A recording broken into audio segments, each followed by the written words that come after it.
आप किसी भी धर्म को माने, ये हमारी संवैधानिक अधिकार है। ये संविधान की खूबसूरती है कि हमें किसी धर्म को मानने का आज़ादी दिया गया है। यही धर्मनिरपेक्षता है, यही पंथ निरपेक्षता है। दोस्तों, यदि धर्म के काम में राजनेता भाग लेने लगे तो समझ लेना चाहिए कि धर्म का अब राजनीतिकरण किया जा रहा है। तो धर्म का राजनीतिकरण अगर किया जाता है तो समझ लीजिए आपके हक और अधिकार को पूरी तरीक़ा से चारों तरफ से कब्जा करके उसको निचोड़ा जाएगा, आपको बरगलाया जाएगा।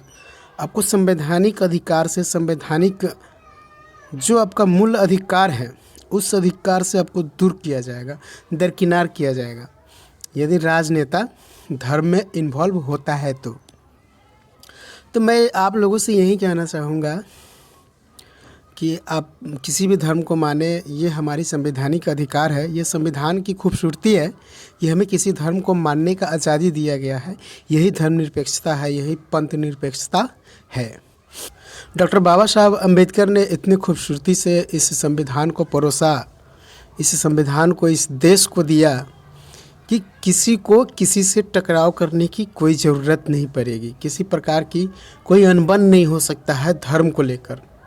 लेकिन राजनेता अपनी फ़ायदा के लिए किसी नाम को नारा के रूप में पिरोता है, कोई नारा देता है, तो समझ लीजिए वह जनता को बरगलाने, बांटने, तोड़ने फोड़ने का काम कर रहा है। तो हमें कभी भी धर्म को राजनीति मोड़ पे नहीं लाना चाहिए, क्योंकि धर्म एक अलग चीज़ हो गई, अपनी आस्था एक अलग चीज़ हुई, और राजनीति जो कॉन्स्टिट्यूशनली राइट्स है, संवैधानिक अधिकार है, वो अलग एक मामला हो जाता है। इसलिए मैं आप सभी से निवेदन करूंगा कि धर्म की झंडा यदि आप ढो रहे हैं, हम ढो रहे हैं, हमारी हाथों में धर्म का झंडा थमाया जा रहा है, तो दूसरे हाथ में कलम भी थमाया जाना चाहिए। हमारा क्या अधिकार है, लिखने पढ़ने बोलने का ये अधिकार होना चाहिए। सरकार से सवाल करने का भी हमारा अधिकार होना चाहिए।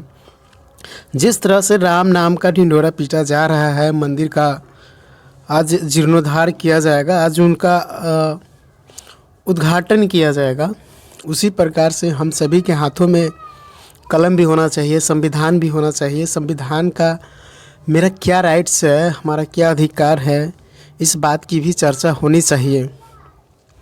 जैसे कि आपने देखा, मैं बार बार एक वीडियो बनाता हूँ कि संविधान के तहत हमारे जो भी अधिकार है उसको हमें बताना चाहिए। तो हमें बताएगा कौन? एसपी हो या हमारा कोई मंत्री, हमारा सरकार, जो भी हमारी, इन सभी लोगों को निर्देशित करना चाहिए।